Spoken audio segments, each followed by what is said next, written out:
An ordinary Tuesday, I'm just sitting around and I'm smoking. I heard the engine from this weird van suddenly approaching. I look out the window and I see him go by. I'm glad they ain't decided to stop here this time. I go back to the field to work on the farm. I'm just a lonely stoner, I ain't doing nobody any harm. But every once in the blue, somebody decides to stop here, acting all surprised like they ain't know the rules when they got here. They still looking for the last four that showed up in the Buick. I grinded their bones in the fertilizer from my weed and I grew it. And it's damn near dry. I think I'm gonna try growing without bones this time. Took all day breaking it down and setting it up. Cocked in my own soils, wetting them up. Planting seeds that I got in the last bratty batch. Hooked it up with a hydroponic reservoir attached. It will be the growth that I'ma do straight. Go get me some food before it gets too late. Munchies get combated with some ham and some cheese. A couple sales to town folks for bone fertilized weed. And that's my Ryan. I told him my weed ain't have no pesticides, I ain't lying. Got a visit from an inspector to check on the growth. Keep popping the hell up without letting me know. I show him the fresh turned soil and show him the yield. Keep looking at the hedges at the back of the field. He dipped off satisfied and he said he'd be back. I said, do you mind calling me the next time you do that? Some teens pulled up, looking for a room. I told them they will not be ready till later this afternoon. They say, okay, we'll chill out front. They started playing music, and they were rolling up blunts. Turned down service was quick as shit, but I did it, and I was thinking about the boys. I give them the keys to the room, I go out and smoke. They come up and buy some Jeremy from me to tote. They're spring breaking teams, so they're kinda rambunctious. The big one will grow some hellified dank was one of my hunches. I put those thoughts aside and I let it ride out. Will they make it through the night? We'll find out. As the moon comes up, I twist up some dank from the hedges. No cell phone is far, so they can't send any messages. In the middle of the night, I do a campfire session. We smoking Becky Buzz and some Christina resin. Got them hellified smoke from the batch from the Buick. We was smoking the same bud, they just wasn't used to it. Right as I may, I'm gonna be spreading bones later on today.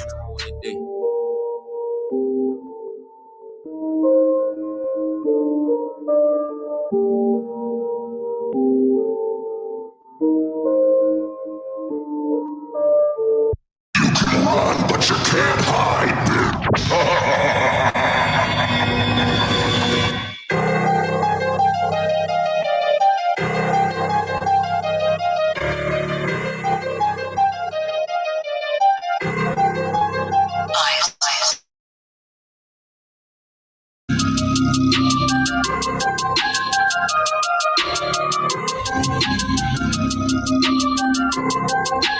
Let me introduce Charles Scott.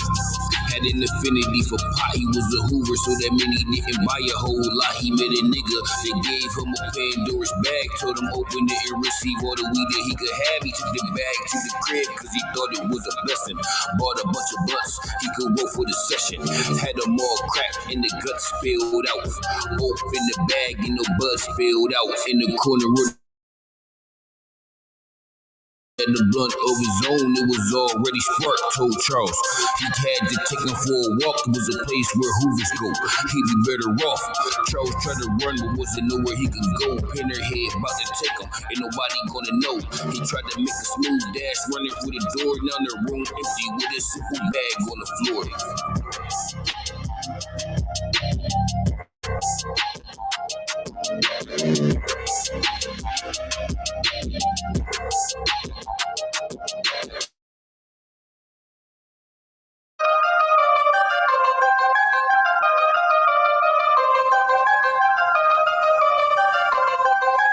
Let me introduce Wayne James. Had an affinity for flame. Was looking for a spot to grow some buzz he could tame. He came across a crib. This is rolling up to Bob Marley and this is certified Pothead.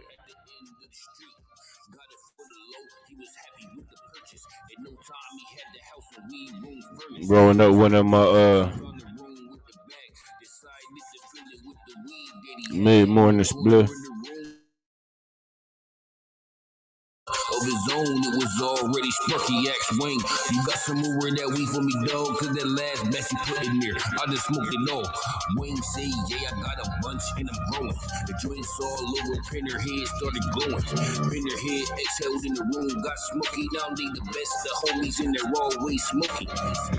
About to roll up this raw, a little bit of grabber and some dabadoos in there. We also got a tropical game leaf we're gonna spark up. A song this morning. Recorded it. We'll play that in a minute. I'm moving through 71 to 72 pretty quick.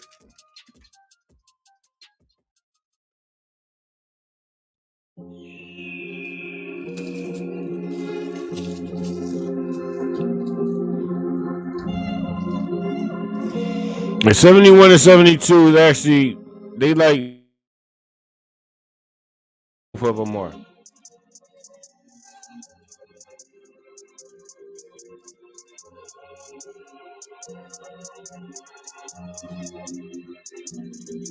I got weed from this nigga that was new to the block. It smells stranger than what I usually cop. I'm still gonna roll up these two. That's what I always do. Found a place in the crib to get comfortable. I don't know if y'all seen on the channel and shit. Last night, a lot of shit was unlisted. I reposted it, bro. So I keep on going, but every time that I hit it, it's like the blunt keep growing. Can't get it to burn down, but I keep puffing. It must be some supernatural weed in here. I'm hoping they don't, go through and start fucking with my channel again, though, because we still got strikes that's gonna sit there until December. I'll never get to the end of two blunt smoking these that way. The blunt just keeps growing when I stop hitting it. If I see this weed again, I'ma stop getting it. Can't be sure if I'm tripping or if this is legitimate. But smoking this weed was something different. Finally got the smoke down, so I put it out. Forgot about the second blunt until I took it out.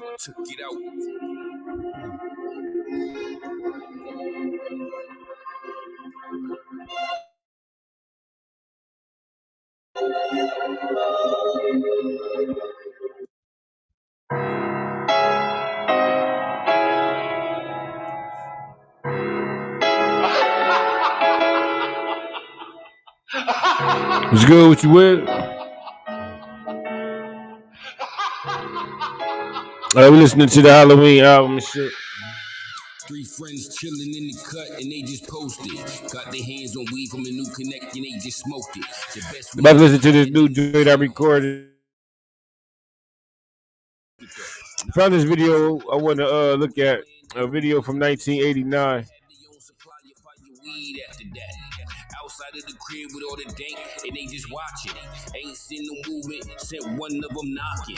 Nobody answered, so they all hit the rear and hit the door with a Jimmy. I keep sneezing and shit. Searching all through the crib, and they just looking for the weed. Ain't find nothing, not a roach, not a seed. They all separate, they gotta search the whole space. Gotta find it quick, they ain't on different floors, going through all of the rooms. Nigga in the basement got startled by a broom. Nigga in the kitchen going all through the cabinets. Nigga on the second floor found the weed and he grabbed it. He's filling up the bag, he hear the basement nigga screams. The two fly down, gotta meet up with the team. Basement nigga down on the floor, scared white. He ain't moving, they ain't waiting for this dude all night. They grab the weed and leave the basement cause they... Oh, Jesus Christ, since last night and shit. Fucking sneezing like crazy.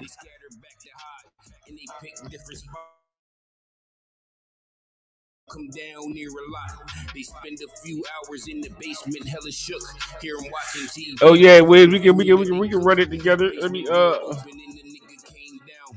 Once he hit the basement, he stopped and looked around. Hollered at the other nigga, I think I fucking found him. Stoners hiding in the basement's heart started pounding. Picked up the down stoner, dragged him to a back room, shut the door behind him. Then he was back. If y'all want to jump in, y'all can jump in this shit. That's the link right there.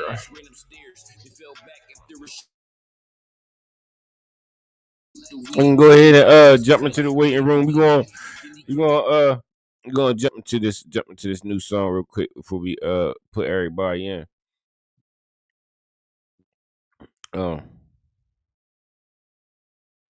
It's a little different, little like. I'm just gonna jump into it.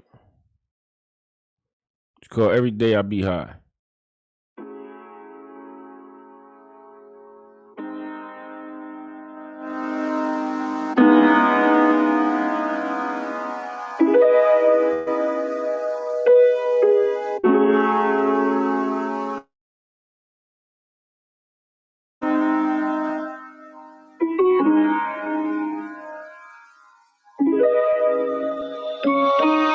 Smoking every day, I be high up. Smoking every day, smoking every day, smoking every day, I be high up. Smoking every day, smoking every day, smoking every day, I be high up. Smoking every day, smoking every day, smoking every day, I be high up. Smoking every day. Still say so back. On green, looking like they doing track and field. I stay with a bunch of super dank on me. You know what keep that for real? If you smell weed in the room, say so up for a lot, bro. You want that music back? If you see me and I ain't smoking, that would be weird. All day long I'm floating, way up high, up. Crack a blunt. I put the dab inside. Smoking 24 is how I do it. That's how my habit evolved. I always keep a couple bags on me. They let the strings revolve. Smoking every day, I be high up.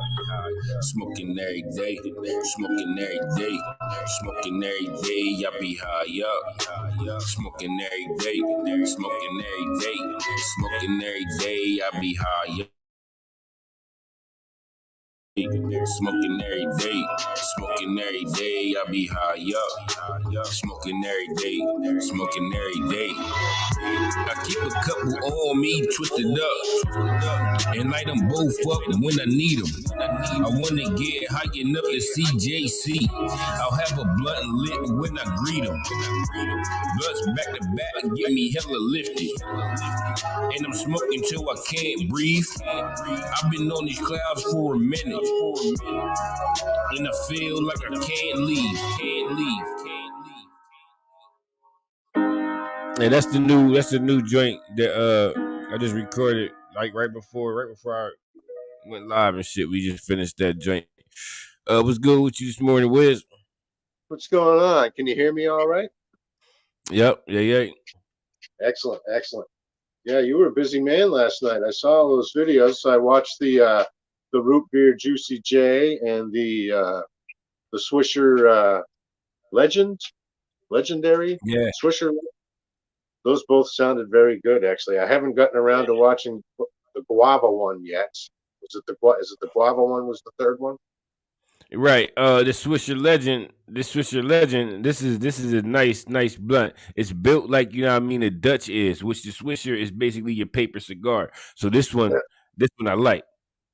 I saw that it has the looser layer on the outside that you spun off, right, and you wrap that. That's something I'm actually not very good at doing, is that second. I usually try and keep them, because you peel that outer layer off like a spiral, and then you crack the inner. Crack the bones of it.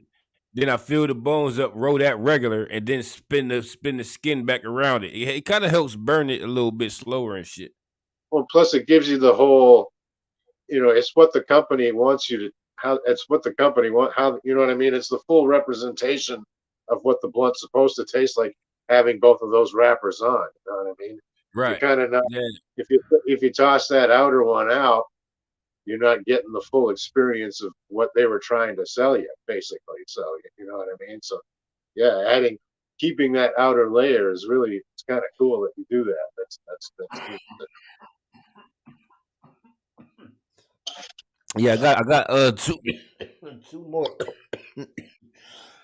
I got a diamond one. And that's Swisher Legends, and then there's a but there's one more. It's this original diamond.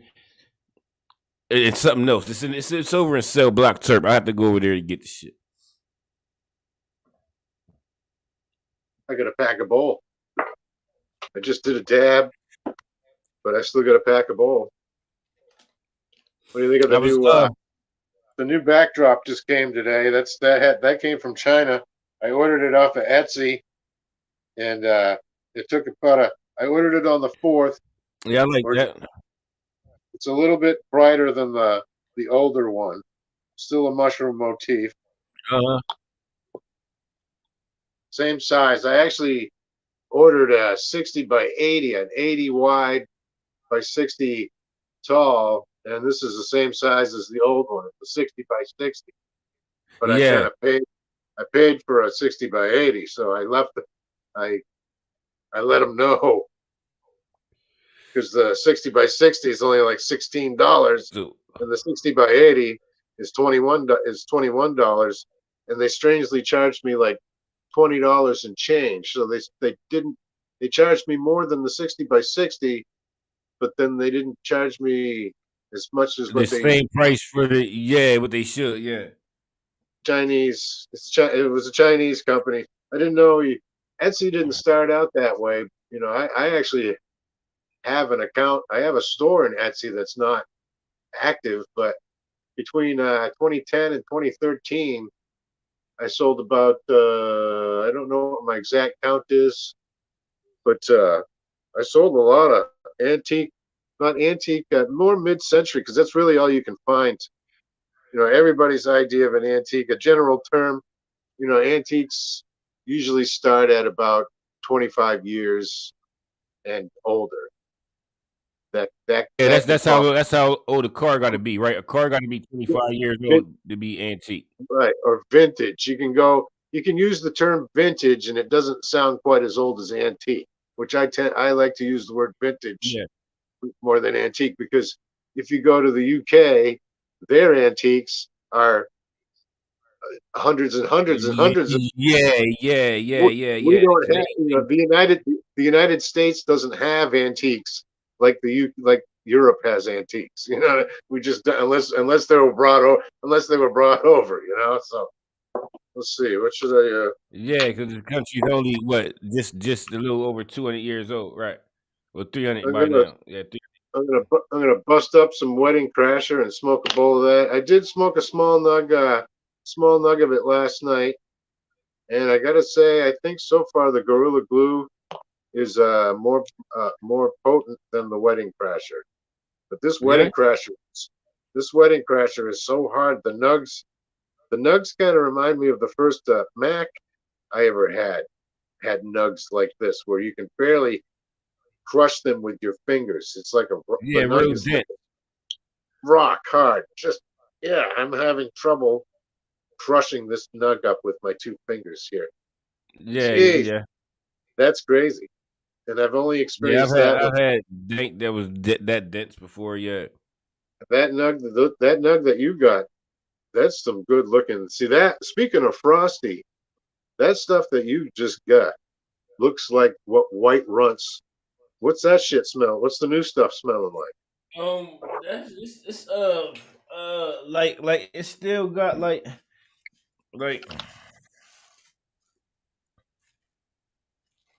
see it got that GMO presence. It's still smelling funky, huh? It's got the funk. It's got the Yeah, foot. but It's got the, but it's got the foot there's funk. also another layer on there.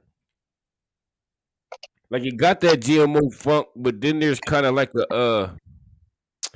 a lemon that comes through behind that. So you get Uh, that like earthiness, and then you get like a lemon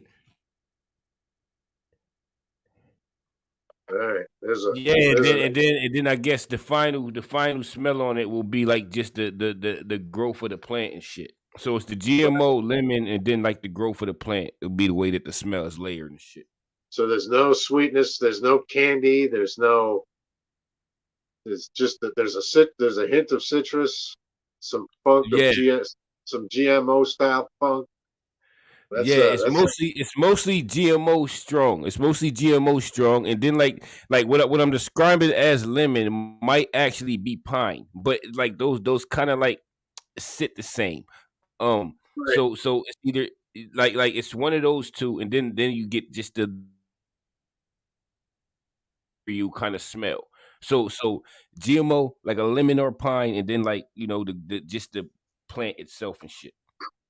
See, with this wedding crasher, I am getting some vanilla, the wedding cake vanilla on the exhale. What I couldn't smell from the actual bud smells more like the purple punch. But Right. on the exhale, on the palate, I'm getting the wedding cake, the vanilla of the wedding cake. So there's a twofold. That's an interesting sensation where on the smell you're getting the fruit, but on the exhale you're getting the cake. Very Yeah. interesting. My Let's sister used to proceed. say this to me. She used to say my sister used to say marijuana has three distinctive smells to it. Right. She said the smell of the actual bud itself. That's one smell that you get from weed. The smell of it burning is another smell you get from it. And then when you put it out is the third smell. All three of Yeah, those are distinctively different, no like the matter which smell, plant you smoke. like the smell of a bowl that's gone out, like what I'm smelling right now, even though I've only taken Yeah, one hit out of it. Or the smell of a like roach weed. Yeah, I mean, like you can't walk around in public with roaches with roaches on you because they smell so strong compared to just regular weed. But yeah, right. that she's right. She's a very wise woman. I'm at to get her on. I'm at to get her on and ask her about how she came up with that theory and shit. It's just She's jump into still this. Okay, this is from 1989. My sister, yeah, she's still smoking shit. She's just in Pennsylvania. Oh, sweet. All right, let's have a look at we this can came here. up What is together it? and talk some shit. What is it? What's the title of All this right, called? Legalizing this is drugs. legalizing drugs. It's a discussion from 1989. Now, this is what 1989. That's kind of like what the height. Well, Reagan was Reagan out. George Bush was in Yeah, 89. I was 20, so it was just before I started thinking about going hitting in the bar. I wasn't hitting the bars yet, so the dank I was getting at that time would have been geez, where was I getting my dank in '89? I would have still been working at the time. I was a lot boy at a Mercedes Benz dealership in the town of Falmouth, Maine, which is down coastal uppity town, and I worked there for 2.5 years, starting in like '87, and worked there until I was 21. So it was about '90. I think they laid me off. '89. Where was I getting my weed? Oh, I know. It's all coming back to me now. CP. Total recall. Oh my God! It all just came rushing back to me. Tony was my weed dealer, and he lived right on Forest Avenue in Portland.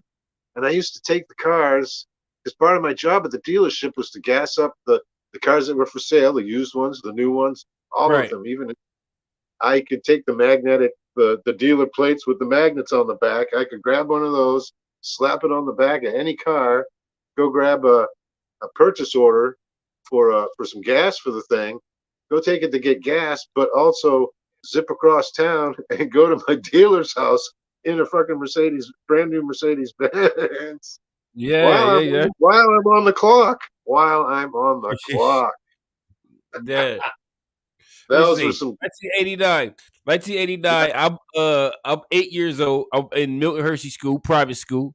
What is it, second grade? So I'm fucking doing I remember second grade, right? We used to have what are these talent show type of joints and shit. or assemblies and shit where they would have us like dance. So I remember being 8 years old, being on stage, doing the MC Hammer in front of the assembly with about 20 white little kids.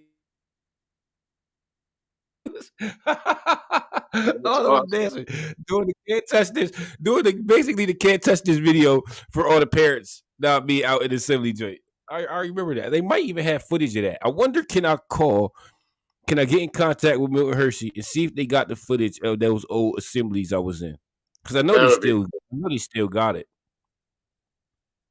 Now, I imagine for that show, probably the foremost thing on each one of you little kids' minds was where were you going to find the most authentic cost? How were you going to find the pants? Where were you going to get the pants like Hammer had? Right? I mean, Hammer his pants. Where did you find the Hammer pants? Or Yeah, did we you didn't just? have like it wasn't like the genie pants. It wasn't like the genie pants like that. It was like windbreaker type of stuff. But it Yeah, wasn't that was as close as everybody got. I think was the windbreak. Yeah, I know exactly what you're talking about. Yep, that's awesome. yeah, I remember. That's a, I'm pretty sure my mom remembers that too. Next time I talk to her, I'm about to ask her, do she remember that? I'm that's sure she great. do. Let's jump in. All right, Yeah, legalizing drugs, 1989. yeah, Let's see 89. what I'm talking about. Getting weed from Tony. Getting weed from my dealer It named refers Tony. to an old argument that has taken on new life, drug legalization. A growing chorus of prominent and ideologically diverse voices from public life and academic circles are asking for a reconsideration of present drug policy. This weekend, Michigan Democrat George Crockett became the first member of Congress to call publicly for the decriminalization of drugs. Last week, Hold on. So in 1989 was the first time they said anything about decriminalization? And his name was George. What was his name? George Crawford. I wonder what he Uh, was. He seems pretty old. Yeah, he was already old. Look at his age at the time. Look at how old he was in '89. I wonder why his name didn't. His name certainly hasn't come up in any more recent efforts in legalization. So I wonder if he passed away shortly after that. Because I mean, he looks like an older dude. So I wonder yeah. what became. I wonder what became of him. All right, continue. We might have to like do some research to figure out what happened to his efforts, because even like they obviously didn't go nowhere, but what Yeah. held it up? What held it up and shit? asking for a reconsideration of present drug policy. This weekend, Michigan became the first Congress call for the decriminalization of drugs. Last week, Robert Sweet, a federal district judge in Manhattan, endorsed legalizing all drugs, including marijuana, heroin, and crack. God damn, legalizing all drugs? He go extreme though. Yeah, That's a little extreme. that's like libertarian style stuff, you know. That's don't pay Yeah, no that's a little. taxes, no taxes, no no nothing, just no nothing. Yeah. Said heroin and crack like in '89, crack was crazy. Yeah, crack was still whack in Like '89. That's for sure. in the hood, Harrisburg, that shit was fucking Harrisburg up. Heroin, I Yeah, didn't really see too many heroin addicts until I turned like 18 and was out there on the street. Then I started seeing like heroin, but I seen the effects of crack since '80s on and shit. interestingly enough, around '89 would have been my first time because at that same auto dealership in working a dude named Pete worked in the parts department. He was actually a drummer in a well-known local rock band, but you wouldn't have known it looking at him. He just looked like this square dude working in the parts department of a Mercedes-Benz dealership, but he was a junkie. And Yeah. I actually saw him get hauled out of off the job by two police officers once. I was actually out in the showroom doing my morning routine of dusting the cars off, and two officers came in one door. They led Pete out of the parts department into the showroom, so I was the only one that kind of witnessed it because I just happened to be out there dusting the cars off, and they brought Peter into the showroom to kind of cuff him and stuff him in a more private area. But I saw Yeah. I saw the whole poor guy. Yeah, I think he got outstanding. I think it might have been an outstanding warrant for something. I don't know if it was heroin related, but yeah, he was. He used to go into the bathroom at work and come out smacked right the fuck out of it and go right and go right and go It's good. and What's go right. good, Kim? Do you think he was shooting up or snorting it? Because I've seen people do Yeah, both. he was shooting it.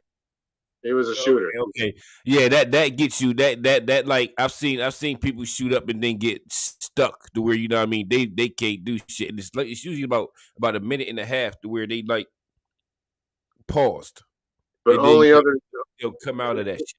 and he was shooting to feel functional at that point, because only another druggie would know that he was actually on something after he shot up, because he was still able to go right back to work after sitting in the bathroom for a few minutes and Yeah. coming out. He'd go into the bathroom with pupils normal, come out of the bathroom with pinpoints, and heroin shrinks your pupils down to nothing, absolute pinpricks.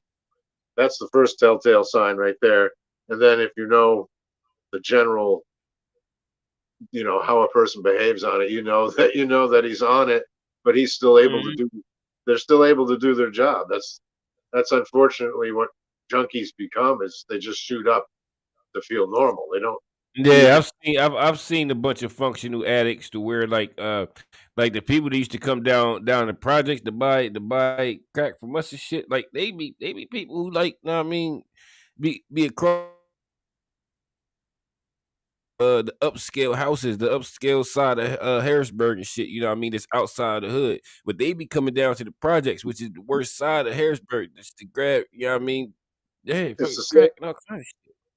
It's the same way with alcohol. I actually knew an alcoholic, a severe alcoholic window washer of all occupations, and he would down like a 40-ouncer before going to work in the morning, and that was And to, be all the way up on the like skyscraper window washing. well, the buildings that Portland, Maine has, the biggest, tallest ones are probably 10 stories. I don't know. No, there's no Oh yeah, that's high skyscraper. enough. So Well, yeah, yeah. that's high enough though. It's multiple. It's up on some floors for sure, and he's already Yeah, in the bag in the morning. He's already drank in the morning before he goes to work, just to yeah, feel. that's some shit I wouldn't want to do. That's horrible. That's maintenance drink. That's what they call maintenance drinking. All right, let's carry on here. Yeah, let's go. Other like-minded advocates include conservative commentator William F. Buckley and Kurt Schmoke, the Democratic mayor of Baltimore. Also among the ranks of legalization advocates is former Secretary of State George Shultz. Last October at the Stanford Business School, Shultz said, quote, "We're not really going to get anywhere until we can take the criminality out of the drug business," unquote. Earlier, in the Wall Street Journal, economist and Nobel Prize winner Milton Friedman endorsed drug legalization in an open letter to William Bennett, the director of the Office of National Drug Control Policy. A week ago, Bennett responded to these and other drug legalization supporters in a speech at Harvard University. Legalization advocates think that the cost of enforcing drug laws is too great. But the real question, the question they never ask, is what does it cost not to enforce those laws? The price that American society would have to pay for legalized drugs, I submit, would be intolerably high. We would have more drug-related accidents at work, on the highways, and in the airways. We would have even bigger... I don't like that. Well, we've proven that wrong, at least with cannabis. I mean, as far as like a broad spectrum legalization goes, we won't see that. I don't think we'll see that. We may see it on the state level. I mean, psilocybin has already been legalized in some states. So Yeah, I never understood that argument because like alcohol gets you way more impaired than we do. yeah, Way more impaired than we do. but Now I can't say the effects of heroin and crack because I haven't tried those. Now I've snorted coke, so you know what I mean. I don't know if that is the same as smoking crack. I know that get me amped as fuck, and that's not some shit I want to be doing. Some heavy machinery feeling like. So yeah, I understand not wanting that to happen, but I think I can do pretty much anything. Smoking weed, I wouldn't want to operate on you, but I probably could. yeah. I I mean, probably could.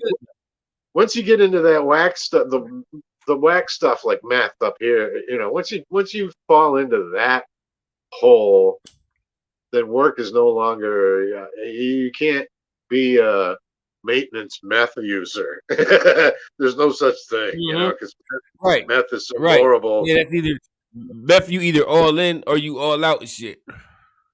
Yeah, it affects how you behave and how you look, and yeah, where heroin doesn't even do that. See, we're so out of the loop.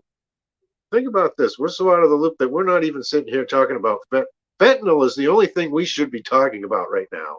That's Right. it. Right. What the hell why are we talking? The fuck are we talking about heroin and cocaine and crack? That shit's not even relevant anymore. Fentanyl. For real, I don't even know. I was talking to my homie about that the other week ago too. Like I don't like. You used to see crackheads on the street. You know what I mean? Or like you would see them on the street. I don't see them no more. I don't see them. I don't know where none are anymore. I'm pretty sure there's still people using it. I just don't see them no more. All those TikTok videos of the zombie streets of Philadelphia or wherever. I mean, have you seen those fucking videos of there's just random videos of streets in Philly or California or someplace where it's all people just walking around, and that's all fentanyl. I don't even think people do crack. People don't even do. It's either going to be meth or fentanyl. I don't even think people do crack anymore. I don't even think crack's even a thing anymore. I think it's all fentanyl. All fentanyl. Yeah, again, I don't see that nowhere. I don't hear of people selling it or nothing. So yeah, it had to just like that kind of. I guess that kind of went the way of the dinosaurs. Yeah, it's the speed stuff like meth. I don't even. It's all fentanyl is a synthetic morphine. So those are all downers. Those are all zombifiers. Where tweaking ain't a thing anymore. Apparently, you know what I mean? Because meth and crack, those were all extreme uppers. So that's tweaking. Yeah. The whole tweaker movement, the whole tweaker thing. People don't talk about tweaking anymore because it's all fentanyl. It's all down. Everybody's all stooped over. If you see people stooping over, that's fucking fentanyl. If they're half bent over and trying to walk around, that's fentanyl. It's horrible. Yeah, we'll have to spend the day going through some of those videos and shit. Let's jump back into this discussion on legalizing all this shit. All right, where we at? What the fuck happened? Hold on. What we doing? What we running into? What is my screen doing? My screen on nothing to do with turf here squabbles between law enforcement agencies or a corruption line in America. It has to do with the nature of the market, the nature of the commodity, and how lucrative the whole thing is. Simply stated, we missed something. Some legalization advocates, one might think that street crime would disappear with the repeal of our drug laws. They haven't done their homework, I believe. Our best research indicates, we could use some more research on this indeed, but our best research, much of it done here, indicates that most drug criminals were into crime well before they got into drugs. Making drugs legal would just be a way of subsidizing their habit. They would continue to rob and steal to pay for food, for clothes, for entertainment. We join this debate now with... What the fuck? Hold on. So he say most people got into drugs, were into crime before they got into drugs. Right. So they would still. So he's saying that they would still use the same. They would still commit crimes because it wasn't. So it wasn't the drugs that caused them to commit crimes. They were already criminals before the drugs. Yeah. That's for me. That's not accurate. I was a teenager when I was smoking. So before I was like, let me redo that because I was doing petty thievery, like stealing a bag of chips from the store, stealing a candy bar, that kind of shit. But I was fucking 14, 15 years old. So like, you know what I mean? That was the extent of my crime. I got introduced to weed through a random ass drug dealer who was sitting on a block down the projects. I just happened to be walking past him while he was rolling up a blunt. He asked me, did I want to smoke? I said, yeah. That was my introduction to weed and shit. But before then, like I hadn't done no whole bunch of shit. I didn't do a whole bunch of shit like crime until fucking months after that when I started running with a whole bunch of niggas who was all selling drugs and shit. Right. So the drugs came first. So in your instance, the drugs came first and then the crime. That guy was saying, in fact, what that guy was saying was actually sort of pro-drugs in a roundabout way, because he's saying criminals are just going to keep doing crimes regardless of whether drugs are legal or not. That's basically Right. what that guy said. So he wasn't, in a way, he wasn't blaming drugs for crime at all, in a way. Four different perspectives. For legalization, we have Ethan Nadelman, a professor of politics and public affairs at the Woodrow Wilson School of Public Policy and International Affairs at Princeton University. And joining us from Hartford, Connecticut is Democratic Mayor Carrie Saxon Perry. She's in the studios of public station WEDH. Against legalization, we have Sterling Johnson, the special narcotics prosecutor for New York City, and Democratic Congressman Charles Rangel from New York, who is chairman of the House Select Committee on Narcotics Abuse and Control. Okay. So the two that they have against weed, I wouldn't have thought though it would have been those two. The black dude and I guess the Mexican. I would have thought they would have been for the weed. The mom and the other dude would have been against it. Well, I immediately know why the special drug prosecutor, the second guy, is anti-legalization, because he'd be out of a job. Right. His job security depends on legalization, on drugs staying illegal. That's his job. Yeah, and especially in '89. In '89, where they were arresting everybody, like '89, where they were arresting everybody for everything. Yeah, his job security was locked down. He had a job forever in '89. He was a special drug prosecutor, not just a prosecutor, but a special drug prosecutor. His entire career was based on that. Of course he's going to be against it. That hits him in the wallet. It's the same reason. It's the same theories with imprisonment. Your article. Yeah, why prisons want to keep them shits full as fuck, because that's how they make their money. A lot of privately owned prisons out there, you know. Privately owned prisons. It's an industry in itself.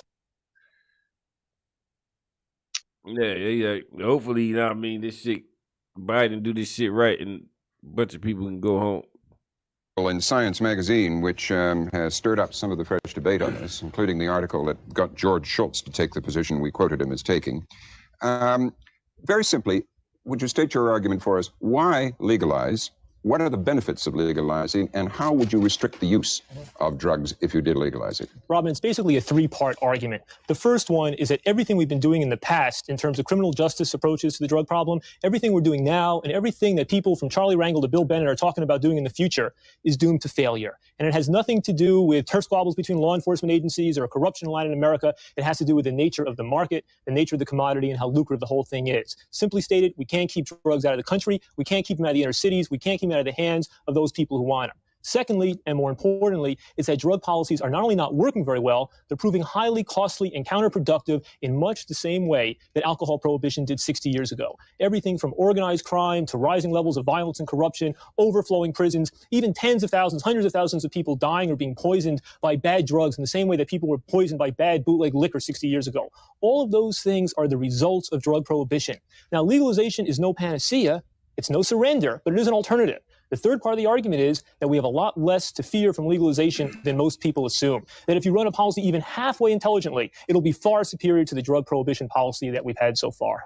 How do you prevent? How do you? Okay. Let's jump into that. Okay, his arguments, like those arguments, have been valid since then, and they're valid now for every state that has not went rec.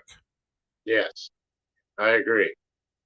He pretty much, I don't really have much to add to what he said. It was all pretty good. Yeah, and like the only argument for that is I don't want to hear it. Right. Restrict the use of drugs if you legalize it.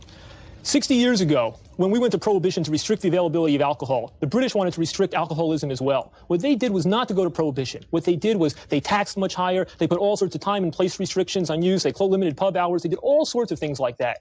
The British succeeded in reducing alcoholism and alcoholic-related ills much more successfully than we did in the United States, and without all the cost. Dollars to criminals and wasting billions of dollars in taxes. When I ask, how do we do a legal And they've got an 18-year-old drinking age over there too. So they've always maintained that, just like Canada. Canada's drinking age is still 18, I think. Well, yeah, if you're legally an adult and you can vote, why can't you drink? You know, I mean, why can't you if it's legal? If you You can can, and buy then you can buy weapons of war yeah, at and 18. then do they say can you still smoke cigarettes at 18? That's funny because that's a 21-year-old thing now, ain't it? See, Because I don't know because once I quit smoking cigarettes, like I only quit what the fuck 7-8 months ago, but yeah, I haven't even thought about the age. I don't know if it's 18 or 21. I think it might I be know 21. because I know medicinal or rec weed is down to 18 and up, I believe. I could be wrong on that one. What's good, Bad Bone? Bad Bone, so you can shoot a gun. You can shoot a gun. Wait, it was you said you can shoot a gun but can't get tobacco. Yeah, that's a little Shoot a gun but screwy. can't get tobacco if you're not 21. Yeah, yeah, yeah. Yeah. All right. Yeah. Oh, you said you turned 21? Well, happy birthday and shit. Yeah. Yeah, happy birthday. Do you look forward to some legal drinking? I guess. I'm Yeah, not a well, you know drinker. what I mean, just being able to go out into bars and shit, you know what I mean? That's always when you turn 21, that's like the thing to do. You know what Yeah, I you mean? You got to get get to it out. mingle with the adults and shit, you know what I mean? Holler at the females in the bars and that type of shit. Yeah. Oh yeah, you got to get that out of your system. The bar scene chewed me up and spit me out. That's all I can say about the bar scene. I went crawling. Yeah. I went crawling home to mama after about 5 years of the bar scene, and Well, that was when I was 21 and shit doing bar scene and shit, I was rapping and shit. So we would go to open mics and shit, and I would I mean that was my bar scene, going to open mics and just freestyling and rapping against other rappers and shit. yeah. You know what I mean? And yeah, that was my bar scene. It wasn't really just going out to hang out and shit. I never really did No, that type of shit. I was chasing women and ignoring my performance duties actually, because I was in a band at the time. Should have done better. I regret those times actually. We don't go into those times. Yeah, yeah, hindsight 2020. Hindsight 2020. I know it was a lot of shit. You know what I mean? I could have did back then that would have probably got me further along than where I am now. But you know, being young, running around, you know what I mean, especially running around with wrong ass niggas doing all the wrong shit. You know, yeah, that's the way life goes. Yeah. Plan today, we don't just throw up our hands. What we do is we restrict, we tax, we set up better programs, and we take the resources that we're putting now into more and more prisons and more jail cells and more interdiction. We take those resources and we put them into the types of things that we know work. And what that means is Head Start programs, pre and postnatal care, better schools. Those are the best drug prevention programs we've ever seen. They're the decent and compassionate thing to do. And dollar for dollar, they're more effective than building more courts and more prisons to throw more people in jail for drug law violations. All right, then you know he's making very good, very solid argument.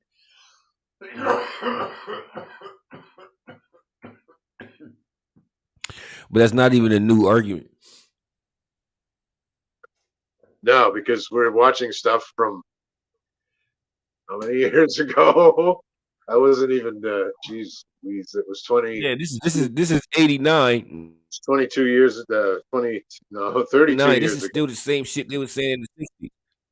This is still the same argument they were saying in the 60s. Like, you know what I mean, that weed isn't the goddamn boogeyman. You know what I mean, 33 years ago. This is 33 years ago. So yeah. we're stepping back. We're stepping back in time watching this stuff. We have to keep that in mind while we're watching this. Is that we are far more advanced than this man himself in our. I mean, I wonder. I'd like to know because he's probably still alive. He's a young dude then. youngish looking. I hope he's pleased with the Yeah, direction I'm of pretty things. sure he might be like in some type of like a normal president or some type of shit. Know what I mean? Still advocating for weed because know what I mean, if that was his job, that's going to be a forever job until the fuck they do this shit across the country. Yep. Yeah, he could be a lobbyist now. That's that's the thing to do is lobby. Yeah. Well, he be. Wouldn't that be an old ass lobbyist? Because now I mean, what he got? This is 33 years later. But, you know, I mean, you got to add 33 years to He's him. probably in his 60s. He's probably in his 60s now because he looks like he's in his 30s there, maybe late 20s. Yeah, yeah. Let's get on to the detractors now. We haven't even gotten to Perry, the a naysayers. fairly recent convert to the idea of decriminalization. What is your argument for doing that? She's in. What is this? She says she's the mayor of Connecticut. In 89. In 89, did any place have legalization? No, not yet. Didn't happen until about 10 years later. California started in the 90s, and then Maine's had a medicinal program since 99. You gotta change.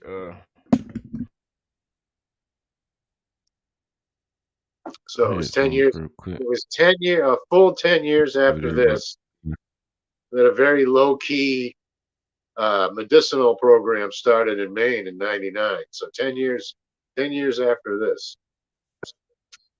And then I didn't get a card until 2015.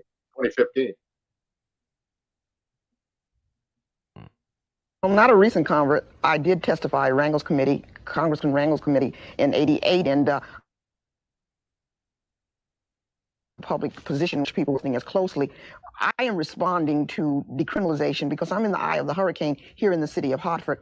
And I just heard the comments from Bennett when he said that these are criminals who are mostly involved. In the city of Hartford, he must not have visited. Many of them are very young people. And a great deal of the attraction is the money that's involved in this underground economy. And this is one of the reasons that I think it's important for us as a nation and as policymakers to look at this as a real alternative and to explore it rather than to be smug and ignore it. You know what?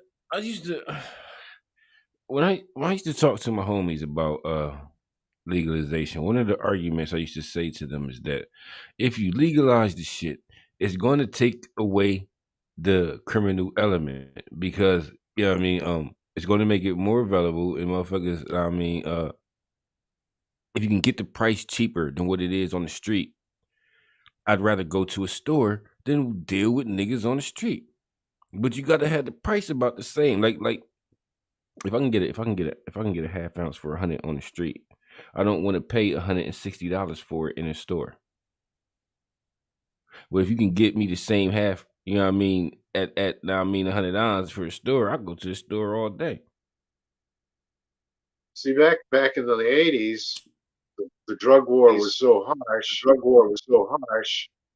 That we never dreamt about legalizing here. We always just daydreamed about going to places where it was already kind of legal, like Jamaica or Amsterdam. We would daydream going to places like Jamaica. We never ever considered what's happening now, happening 30, 38, 36 years ago. When I first started smoking weed, we never considered being able to go to a store like I do now once a week and buying little jars of weed. Never. That thought never crossed my mind as a teenager when I first started smoking. The only thing was escape to places that it was already kind of legal. It never crossed our mind. Try to get a passport someday and go to hell to Amsterdam and I mean be able to smoke freely. And now Amsterdam, and now you can go to Circle K. Right. Right. That might make me mess around and get my card. That they gonna be selling that shit at Circle K. The rules, dude. The rules aren't getting any better in Florida for medicinal. For you to be able to get your card, I wish you You know something? I've got the, you know that that job site Indeed, that online job site Indeed. Yeah, Familiar? yeah, yeah. Well, Richardson's. I've been hooked up. I can't. I don't. I wouldn't actually ever go to. I don't have a car anymore for one thing, but they currently Richardson's is actually currently looking for a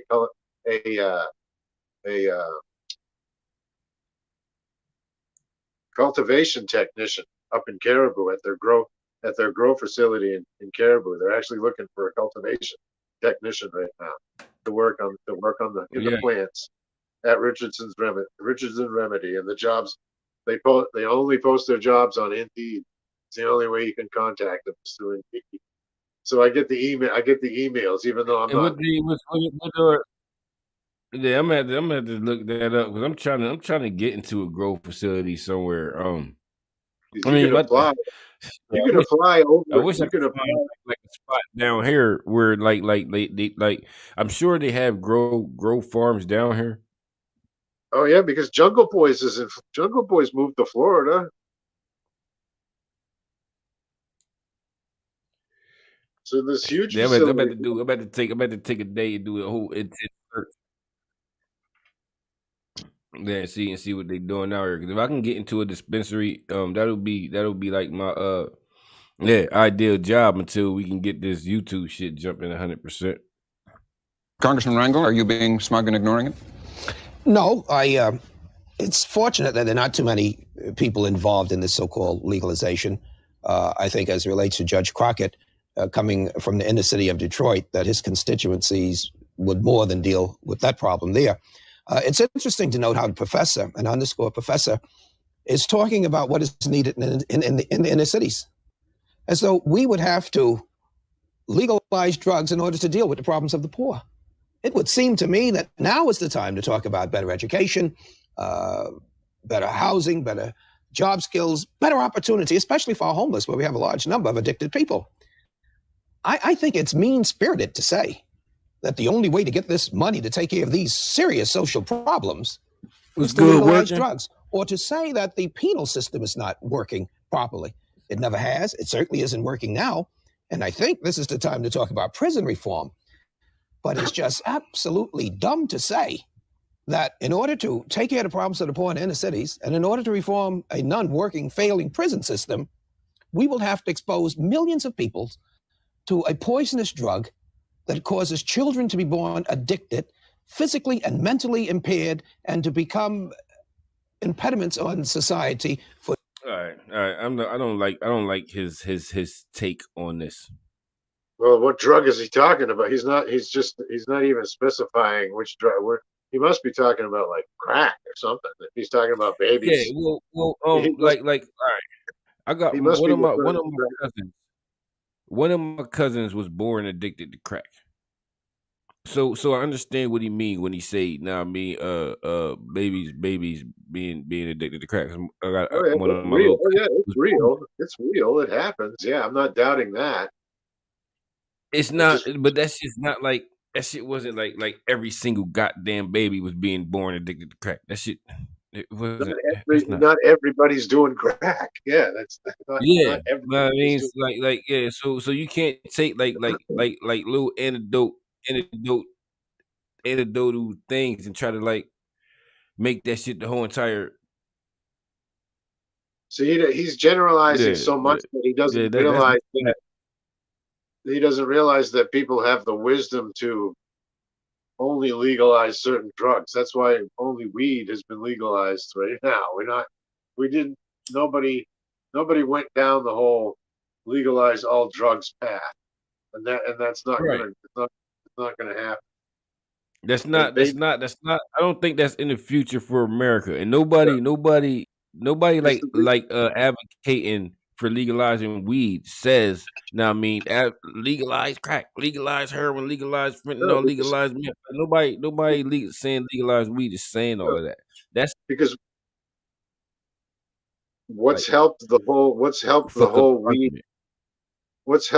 weed cause are the facts. And when people compare it to alcohol and other drugs, it's been the compilation of all of those facts over the years that has finally gained us some victories. It's been facts Yeah. that have won us the battles in weed legalization. That's why weed is legal now, because of the facts. And crack They is not working, legal. they working. That's how we all feel. Like, you know what I mean? We should be the only thing legalized. Nobody ever said, nah, I mean, we want niggas to freely be able to smoke crack. Like, I was like I've seen motherfuckers steal everything in their families' houses to get access to crack. But I haven't seen motherfuckers empty a house to get access to weed. I've never seen that. Not to say it hasn't happened. I'm just to say I haven't personally seen that shit. It's because it's the only drug. Weed's the only recreational drug that's actually safer than alcohol. You can't say that about any other recreational drug. No other drug falls Yeah. under that category of being safer than alcohol than is weed. And unfortunately, it's a schedule. That's what makes it so stupid that it's a Schedule 1 drug still, right there alongside heroin. Weed is still a Schedule 1. That's what Biden, I think, is hoping to. Hopefully, that'll happen.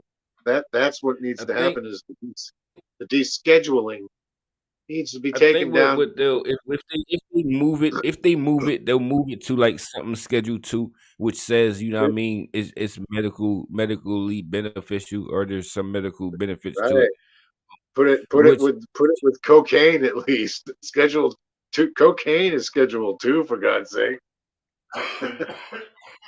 Yeah, but if they, I think really what they should do is probably put it at the same place where tobacco is, because you can just grow tobacco. Like, I can go outside, plant tobacco, and it don't even be a fucking problem.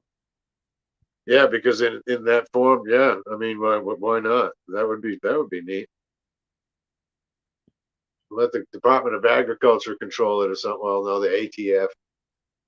It would end up being Right. the WATF. Right. For years ahead. I take it you haven't heard anything from Professor Nadelman to change your mind. The professor and other professors, I really think, have enough time to go to cocktail parties, to go on the lecture circuit, and to chit-chat about these things. As a matter of fact, the former Secretary of State has never given any formal speeches or written any papers about the serious nature of drug addiction, nor did he indicate any interest in having this as a foreign policy priority during the time he was Secretary of State on this program or any. Interesting, though, that he would find time to focus on this at a cocktail party. And I think that's where the discussion should stay. Have you heard anything in the new argument to What's that? I just heard a bunch of stuff about a cocktail party. See, That's ridiculous. Because that's ridiculous. Like you start developing ideas amongst your friends. Those You know weren't what I mean? ideas. That's where you kind of that's kind of like where you develop and hash out ideas first. You bring them up to people you excuse me. You around. What the fuck? God damn. Shit, I don't know what the fuck. Whew, Jesus Christ. But yeah, I did circles and shit. You know what I mean? Like you talking with your friends, you know what I mean, debating shit back and forth. Then you take them, you know what I mean, to bigger circles and shit. So starting the idea in the cocktail party, like that don't mean nothing. I think wasn't the Bill of Rights a cocktail party? Was it that written at a cocktail party? And plus, it was just so beside the point. I mean, the guy didn't express any ideas of his own. He just bashed on the other guy. He didn't really have any. He didn't say anything. He didn't say anything productive. Nothing out of his mouth was productive. The question was, did you hear anything that would make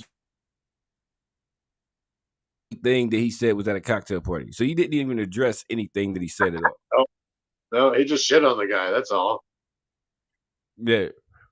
change your mind, Mr. Johnson? First of all, I don't think it's new. I've heard nothing that would persuade me. I find nothing that's interesting. I think the proponents of legalization are seeking to solve a complex problem with very, very simple solutions.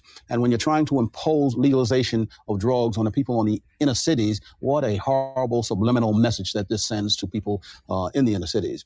You speak to. Okay, let me jump in real quick. He say legalizing weed is trying to solve a complex problem with an easy solution. Making it illegal is also trying to solve a complex problem with the easy solution. Exactly. Yeah, so that sentence didn't even mean anything. I wonder if somebody's going to say that to him. To the addicts, you speak to the parents of the addicts, and they will tell you, no, we do not want legal drugs. We want to abstain from drugs altogether. Can you see yourself giving a baby some crack in the pablum? Can you see? Crack in the what? Crack in the pablum? Yeah, I guess that's crack in the like in your body or something. What the hell is a pablum? Let's not even guess. Let's see if Google will tell us what the hell crack in the pablum. Pablum is. Food stuff. Pablum. Food stuff. Do you want to give babies? Who the fuck? Like, yo, how long was he sitting on that trying to use that word? That's not no word you just usually use on no regular, like, you know what I mean, conversation. My mind is blown. I learned a new word today, man. I learned a new fucking word. Man, I gotta go eat some pablum. I'm gonna put that in one of my raps. Man, in one of my raps, I'm going to describe edibles as pablums. I'm going to. Got THC in my pablums. That's going to be one of my songs coming up on a new album. Yes. Putting heroin in the milk, I suggest not. And if you're going to have a cutoff at a certain age, you're still going to have a black market. You're still going to have drug selling and drug using. You're not going to solve the problem. Professor Nadel? Jesus Christ, man, that's idiotic. Like, okay, even now, you still it across the globe or across the country, it's still going to be a black market. Because let's say the cutoff is 18. They say 18 you can smoke, know what I mean, because it's just weed. You still going to have 17, 16, 15-year-olds who want to smoke. So there still is going to be a black market, but it'll be so much smaller than what it is right now. Like it'll be so much smaller and shit. And not only that, but he's not even these early dudes aren't even taking into consideration the tax revenue from legalization that would go into treatment programs that's gone back into schools. The Colorado League, how much money has gone back into schools in Colorado? A pretty decent amount, right? I mean, from what I've read here and there, right. turns out their taxes are going to some pretty good programs. So these guys, these early dudes. They say like there's no way to fund like Medicare for every single person in the United States. If you legalize weed and tax it, right, you can fund healthcare for every single person. You can do a lot with taxation on weed across the board. You have with you two of the staunchest opponents to your ideas, who are each, as responsible officials, carry a great deal of authority in their different spheres. You have an opportunity to persuade them. Well, the first thing I could probably say to the congressman is that, from what I understand, you have far greater experience with cocktail parties than I have now or ever will have. That's first. Secondly, you talk about crack baby. So yeah, get him. Stick it to him. Big in. Right? And crack babies are a horrible, horrible thing in our society. There's no question about it. But let's remember, they're human beings. Exactly. Okay. And let's remember that 5 years ago, when Reagan declared this war on drugs, and while that you were head of the Select Committee on Narcotics in Congress, there were no crack babies. Everything that you've been talking about, and the administration, because there's really not that much difference between you and the administration, everything you've been talking about has done nothing for those crack babies. And you know why? Because building more prisons, Congressman, building more prisons, we've doubled. We're going to have 1 million people behind bars as of next year. Double what it was 10 years, triple what it was 15 years ago. That doesn't prevent crack When's the last time you've even heard somebody Totally say the eyes in the inner cities and persuade them that somehow we can keep drugs out of this country if only we wanted to, and persuade them that we need to invest the resources, limited resources, where they make a difference. Put that money. Tell Bennett that you don't want money for more cops and more prisons, that you want money for Head Start and pre- and postnatal care. You have a lot of power in Congress. You can do that, but I have not heard you and most other black leaders in the inner cities calling for that. I have a lot of respect for Mayor Schmoke and a lot of respect for Mayor Perry. They're not the professors. They're dealing with the problem even more directly than you are, Professor, and I think that they have guts to stand up there as elected officials and say what's Professor, right. I've never seen you so. Okay. All right. so? So my question is what happened to crack? I mean, it went away. What did it get replaced, or did people get better treatment for addiction so that they never got to the point where they got into a crack addiction? You can treat your addiction problems before you even go that far into the hole, or did crack get replaced by now fentanyl? Because if you see those videos, it looks like Cracktown all over again. But it's more of it's see, that's one thing that I don't know, because again, to me it looks like crack addicts disappeared. It looks like crack addicts disappeared. I can't imagine that that's actually true, because cocaine is still for sale. Now it may just right. be, you know what I mean, crack addicts are just buying cocaine and making crack in their own house. That could be, you know what I mean, because it ain't hard to make the shit. Right. That can be the thing. I'm not sure that that's the issue though, because again, my family was fucked up by it. My aunts, uncles was went through the worst of shit. But I seen Yeah. them all also go to NA. And NA Yep. like help niggas. So kind of like I don't know, kind of like people growing up being bored with crack, and NA kind of like helping them, kind of probably just that shit kind of just like died off. Young people didn't really start fucking with it. It was kind of just like the older motherfuckers, they got introduced to it in the 80s, and that shit carried on into the 90s and kind of like just died off in the 2000s. That's the way I see it. I don't know that, but that's the way that it looked to me. Yeah, because in the 90s, when I was still running around in Portland, when heroin, it was strictly like heroin was the thing. That was the thing. Nobody talked about. The coke was still around. You could still get coke in powder form, but nobody ever. Crack had such a horrible stigma to it at that point that anybody that sought out crack would probably get dirty looks from the dealers themselves. You know Right. what I mean? Yeah, it was like it got to the point to where, like, if you was Such a you were like shunned from the community, kind of. right. But they had plenty of coke to sell you. But they'd give you dirty looks if if you wanted crack.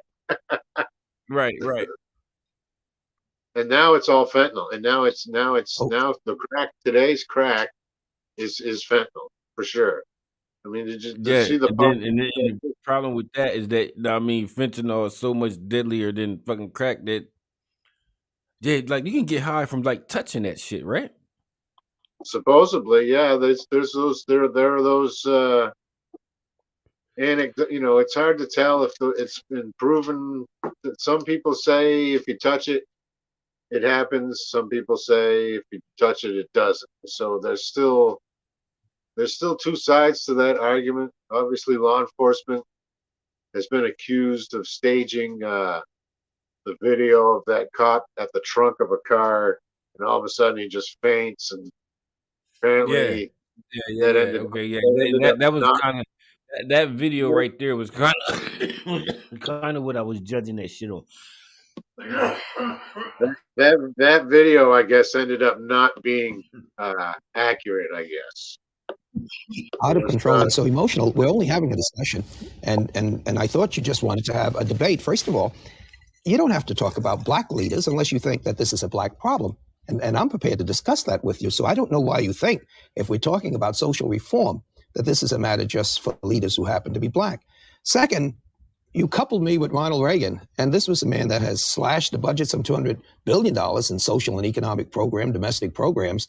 and I would like to be included in that number that have fought against this. I don't think anyone's been more outspoken. Why in God's name would you take such a stupid argument of legalization to push me and others to do the right moral thing, and that is to try to eliminate poverty, to call for more and decent houses? I don't know what you do at Princeton, but I don't run away from my record and what I have advocated and what I've done to improve the quality of life. Why would you have to have legalization to do these things? Because that is you know absolutely why? dumb. Because Congressman, prohibition is making things worse. You got a situation now in the inner cities where kids, you talk about liquor with prohibition? Where kids are growing up and their role models are not you, but the drug dealers. You're creating a situation under prohibition where there are tremendous economic incentives for the best and the brightest of the kids in the inner cities to drop out of school and to go and be a drug dealer. You're creating a situation where the drugs on the streets are far more dangerous because they're adulterated in the same. Have bootlegging as relates to liquor, and why you keep talking about liquor when it's far easier to walk away from a cocktail. Well, just this last point. It's far easier to walk away from a cocktail than it is from a crack vial. I mean, I don't even know if that's accurate. Yeah, well, crack vial.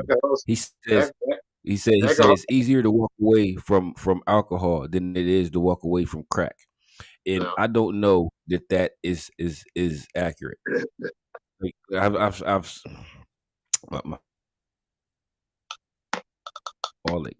who are alcoholics, and they used to do crack. They stopped doing crack, and they still are alcoholics. Right. Because the alcohol, the alcohol you can just walk into the corner store and buy. That's the thing. The temptation is always there. It's all around you. Booze is everywhere. The Family Dollar has a huge banner out in the front. We have beer. Huge freaking red banner on the front of Family Dollar. We have beer. I mean, come on. Yeah, and every store down here has alcohol in it. Grocery stores, gas stations, every store has alcohol in it. The cigarette shopper, the store called alcohol in state stores. The smoke shop, the cigarette shopper that I go buy my blunts and my rolling tobacco. That's also a beer store, not hard alcohol, because in Maine is what's called a control state. So all alcohol we can't get mail order. Like every state, a lot of states you can get mail order booze in just about every state, but some states are control states. Maine is one of them, so you can't do mail order booze, and only specific stores, state licensed. You have to be a state licensed alcohol seller to sell hard alcohol. They have state stores in Pennsylvania. Yeah. Alcohol, but they're ran by the state. Like you can't. You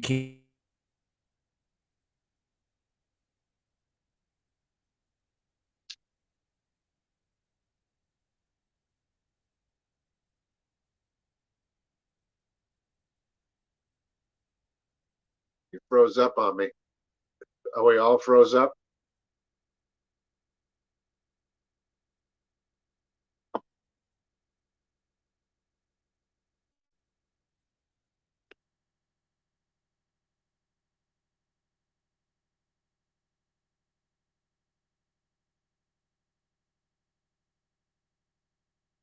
It happened real fast. We back. We good. There we go. Back. We're good? back. Yeah, we're good. Oh, we're good. Yeah, I think my are the kids using are the kids on the PlayStation? Yeah, they might have just got up.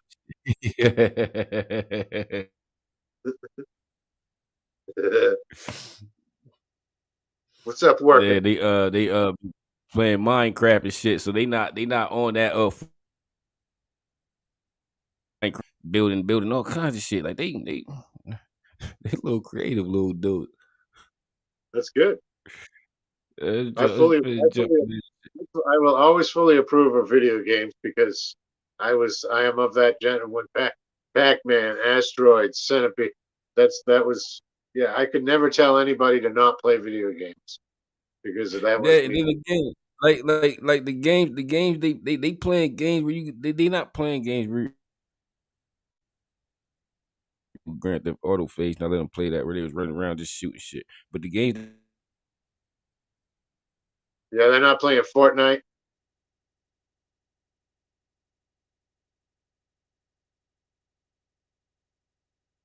Oh, you're frozen up again. I mean, build. Yeah, they don't all that No. kind of shit. Let me hold on. Yeah. Hold on. No, you're back. You're back. You're back. You're back. Quick, hold on. Let me jump in on them real quick. They gonna have to pause they little gaming for a second.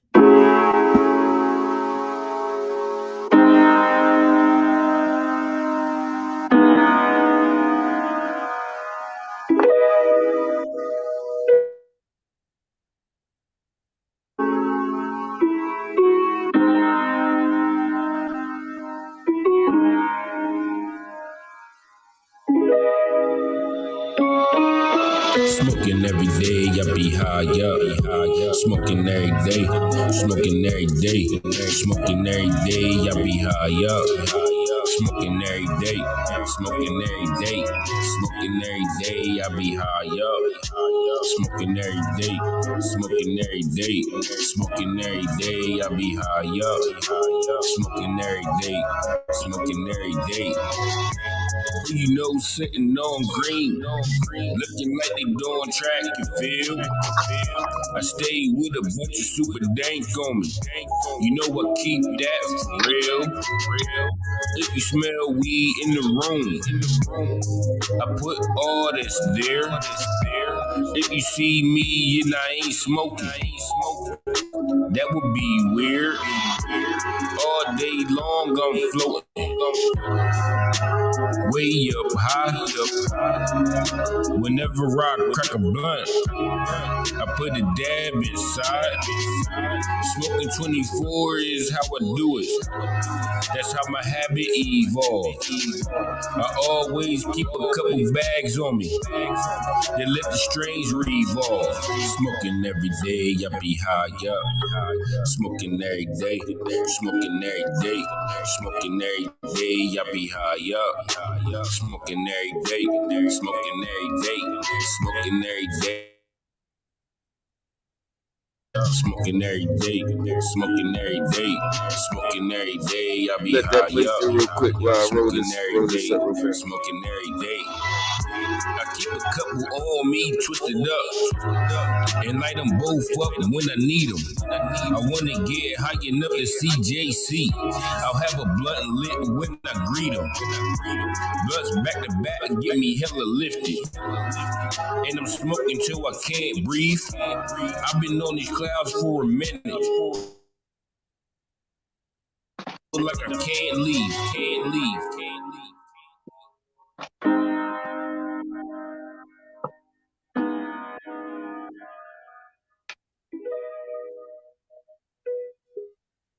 That was the joint I just recorded. All right, let's jump back in real fast.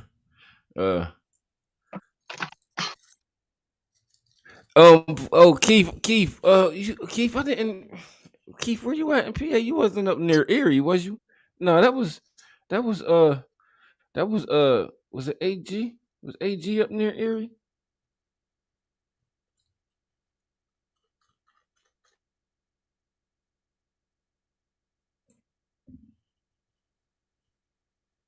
Why do you keep talking about this like prohibition was something that was so terrible and they legalized liquor, and so they should legalize crack? To follow your argument, it would be like giving another drink to an alcoholic and making it legal. Not at all, Congressman. Well, don't you believe? Not at all. Why do you believe? Why do you believe that we cannot have better schools, better housing, better job opportunities? Why do you have to hitch these moral issues to this dumb program of legalization? Why can't you say that our prison system is not working? We put in dumb people, we discharge dumb people, they don't have any skills, they can't assimilate in society. Can't you get on something that deals with prison reform, that improves education, without saying that in the inner cities that we should take drugs? Because what you're saying, if that See, I don't like this dude's attempt, bro. Because nobody is saying that, you know what I mean, let's just dispense drugs and that's going to take care of the problem. That was never the argument. Right. Nobody's just going to start giving it away. the argument was, you know what I mean, keeping that shit illegal is fucking up people's fucking life. That was the argument.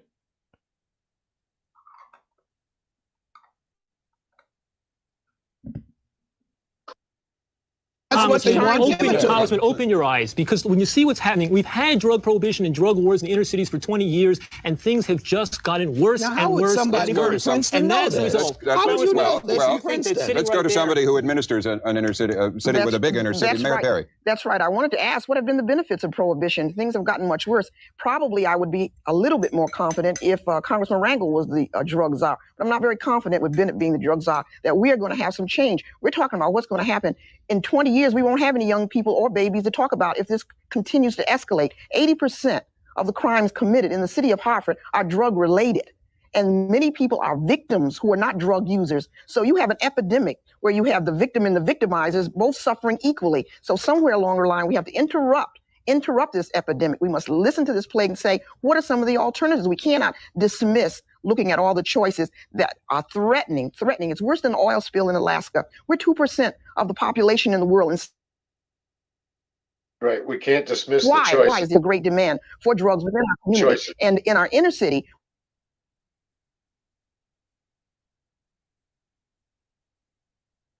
outstanding collusion, everyone within the neighborhoods because of the amount of money involved. There are moral people who would otherwise turn their backs on this kind of unacceptable social behavior. But because of a Reagan administration, which caused so many people to be homeless, because we have so many unemployed, they respond to this kind of economy. And I'm saying to all of you in this wonderful debate that there's serious things that are happening and our cities are dying. The prison sucks. And you talk about reform, you're talking about turning things around. We're talking about a number of years. And I'm saying, let's be serious and look at it Mayor and Perry, debate it seriously. Mayor Perry, let me interrupt you for a moment. All right. Yeah, she's just open to ideas. No, she wants. Yeah, she's saying basically don't shut down and say no to everything, because willing to at least listen to everything, you may find the way out. Not to say that all ideas is going to be equal. You know what I mean? But at least hearing them, you can definitely say, yeah, that right there, that shit ain't gonna work. We're not gonna try that shit. Versus, you know what I mean, just saying, yo, shut the fuck up, I don't want to hear nothing. Right, because keep in mind all the problems are happening during prohibition. Right. And again, this is 89 though. So this is 89. In 89, it was a different landscape. Well, I don't even know to say that it was a different landscape. It was just different drugs. Because again, fentanyl is fucking people up right now. Kind of like fentanyl has replaced fentanyl. It's the new crack. Heroin and crack. Yeah, because fentanyl has replaced heroin. Being like more dominant. Has replaced heroin. And instead of it being more dominant in the inner city, it has now went to like the suburbs and rural areas. Fentanyl took over the OxyContin stuff. Yeah, that's why nobody's back stimulants like meth and crack and coke, because the oxy craze was so thorough that everybody just wants downers now. You know, now wants to be on. Was the downers? Because oxy is morphine. It's all morphine. Everybody's on a morphine-based synthetic high. That's what fentanyl is. Was in the 60s was one of the downers. I think in the 60s, because what was it? Benny's was the benzoates, and the amphetamines was the goofballs. I guess that's what meth is, the amphetamine. Meth, yeah. Elvis was on prescribed methamphetamine, which was actually given to him in pill form when he was in the army in Germany, because he was a night watchman. So he was actually given methamphetamine in pill form to help him stay awake. Yeah, stay awake, and yeah, and it carried on from that was the beginning of it all. Was his time in Germany, being a night watchman. Yes, Mr. Johnson, are you prepared to consider that there's an alternative, a real alternative to the present policy? We need more treatment, prevention, education. You need law enforcement, but you can't have one of these. But those are all the present policy. No, it's not. We're getting them now. And you must have all of these things going at one time. You can't have law enforcement at the expense of education, or education prevention. All these things, much like the moving automobile.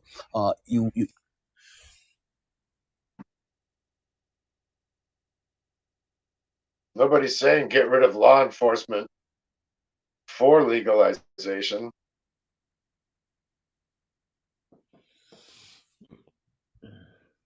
I guess when they say we need education and shit, that's like the DARE program. How effective was the DARE program and shit? It's not around anymore, so that shows you. That shows you how effective. Education, you need law enforcement, but you can't have one of these. But those are all the present policy. No, it's not. We're getting them now. And you must have all of these things going at one time. You can't have law enforcement at the expense of education, or education at the expense of prevention. You need all of these things, much like the moving parts of an automobile. You actually need this. Following the legalization argument, we have problems with burglary and rape. Why not legalize that? Same argument. Oh, come on. Why not? Oh, man, that's dumb. Come on.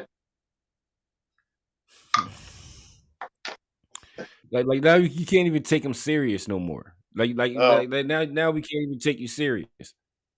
Dude's just grasping at straws because he knows his job's on the line. His job's on the line. Yeah. Now we can't even believe anything you say. You can't. Don't take my employment away. That's an extreme. Then you take a proponent of legalization, as Mr. Rangel said, from Princeton, telling the people in the inner city what's good for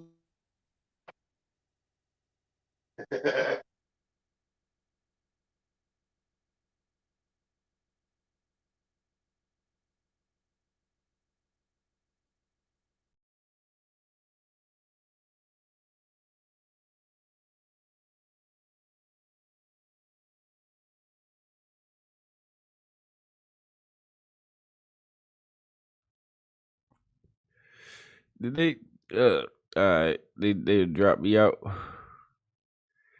right. Hold on. I'm gonna try to get back. I'm gonna try to get back through this. Wiz may jump back in.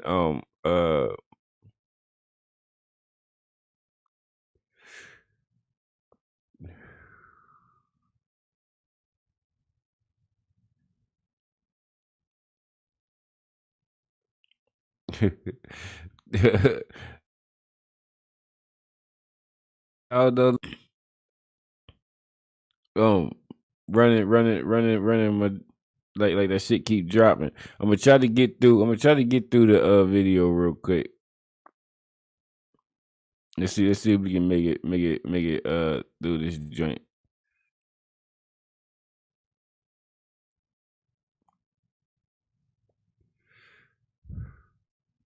Ever. Congressman Rangel says your idea of legalization is dumb. Why do you believe it is not dumb, in simple terms? Why? Because simple common sense, as well as a careful study of the evidence, shows that most of what people identify as part and parcel of the drug problem are, in fact, the results of drug prohibition. That's why. But even if that is true, if you cease prohibition and make marijuana and heroin and cocaine and crack. Oh, you say that word you use, pablum? Pablum? Is that how you? Let me see.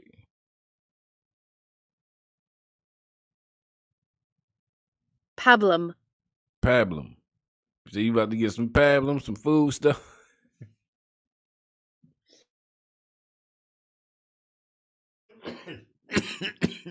Told you my next song gonna be called JC and my pablum. Generally available to the adult population, because most of these proposals would limit it to minors. Aren't you just going to make the problem, as you heard Secretary Bennett say in that thing, much worse? There will be more drug-induced accidents, people flying planes and running trains. And they're doing it now. I make an assumption that the vast majority of Americans don't need drug laws to keep from becoming drug addicts. No. Secondly, that the millions of people in the inner cities who who are drug abusers and drug addicts, there's nothing that criminal laws can keep that from happening. The only thing that may work are beneficial programs like Head Start and pre- and postnatal care. All the economic incentives we create through prohibition induce more of those people into drug dealing and drug abuse. Okay.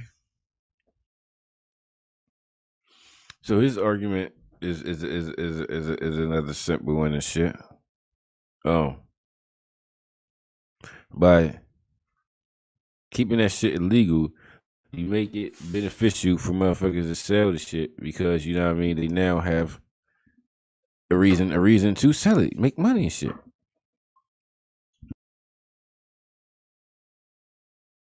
What is your answer to that? That none of the criminal justice system can prevent people in the inner city or out of the inner city from using drugs? Laws cannot legislate human behavior. I don't So you disagree agree with with that. him on that? But if that's using that same argument, let's legalize rape. Let's legalize murder. Ron, it's let's ludicrous. legalize There's a simple burglary. That's difference. the same argument. Simple difference. You know something? With rape, murder, robbery, extortion, walk away from those crimes. Constitution, what have you. You know something? You can walk away. Most people do say no. You can't That's walk the away big from a drug difference. crime. Oh, You know, come on. when you talk about Come the on. jail You know system, something? there's Drugs are not genies. They don't jump at you. They don't seize you. They're not like Ulysses and the Sirens where somehow you just be totally bought into the thing. Some of us- Most people in this world say no to drugs, say no to drug abuse. That's going to be not. Some of us are not prepared, the kids in the inner cities. And I would agree with you, Professor, that this criminal justice system is not working. It would seem to me that we could open up some of our military camps, that we could have halfway houses, that we could educate these inmates, that we could prepare them to assimilate into society, and that we could do this without saying that we're giving up and we're giving them drugs. Some of the questions I've raised, you and Judge Sweet and others have never really answered, and that is this, that, one, I assume you're talking about giving a legal dosage. Have you ever seen an alcoholic say that he's had enough? Aren't they going to go after the so-called legal dosage into the illegal market? Let's ask him that. No, fuck, man. This affluent, bro. Like, these niggas are trying so hard to make sense on why weed should be illegal. And they're still doing the same fucking argument. This is 1989, bro. 1989. Agree with that. But if that's using that same argument, let's legalize rape. Let's legalize murder. Let's legalize rape and murder. Because a large percentage of America let's legalize rape and murder. And then you hear the dude say,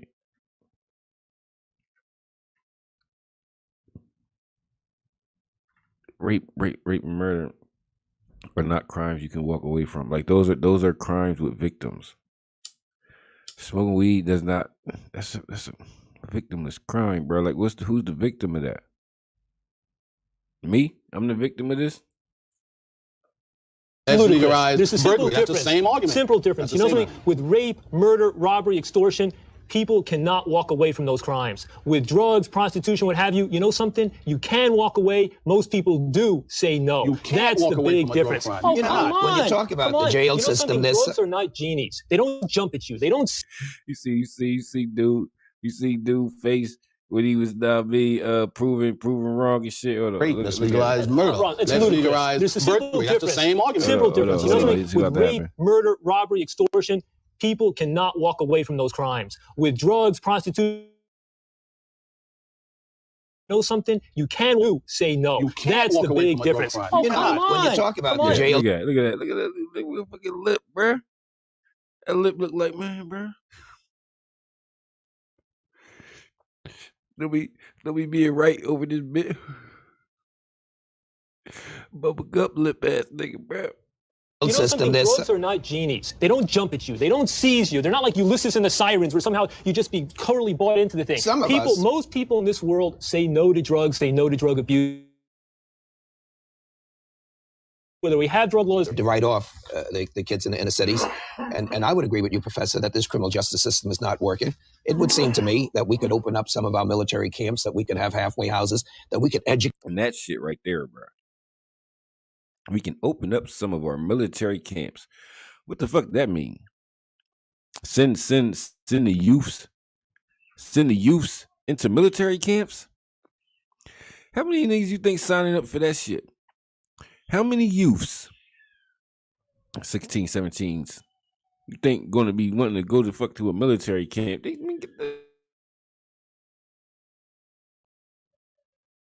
Educate these inmates, that we could prepare them to assimilate into society, and that we could do this without saying that we're giving up and we're giving them drugs. Some of the questions I've raised, you and Judge Sweet and others have never really answered, and that is this, that, one, I assume you're talking about giving a legal dosage. Have you ever seen an alcoholic say that he's had enough? Aren't they going to go after the so-called legal dosage into the illegal market? Let's ask him that. Yeah.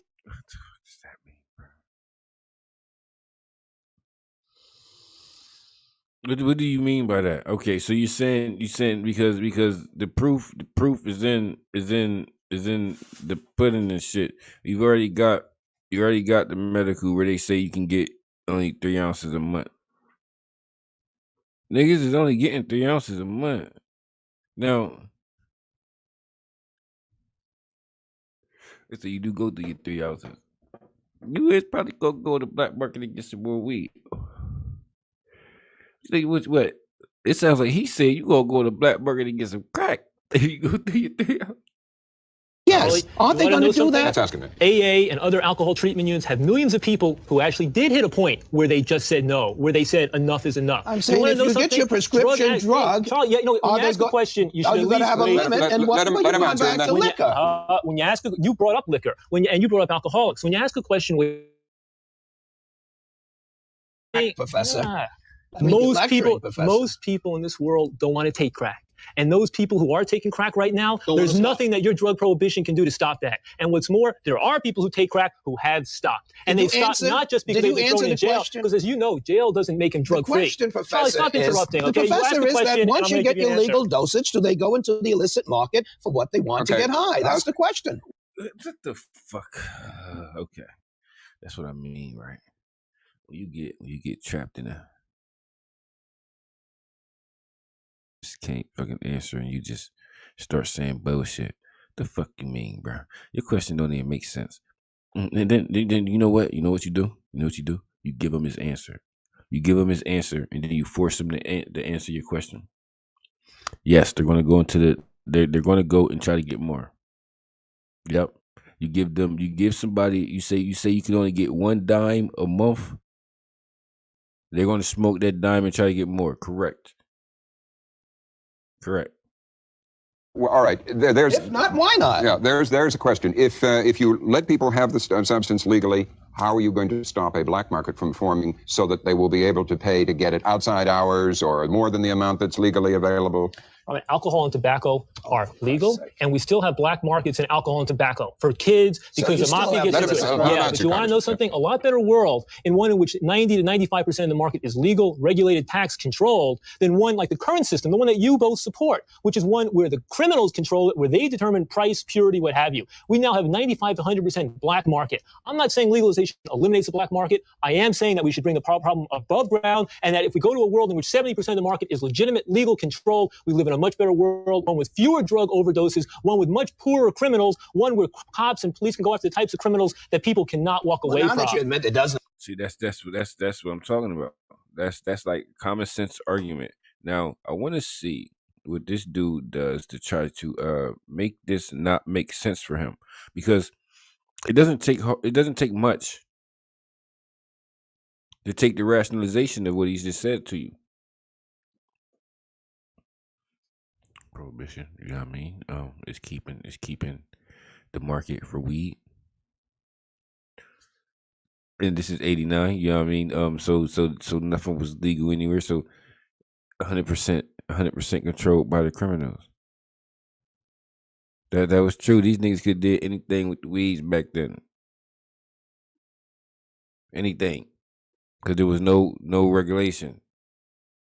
Now they was still just growing dank, but just imagine if they had that liquid shit that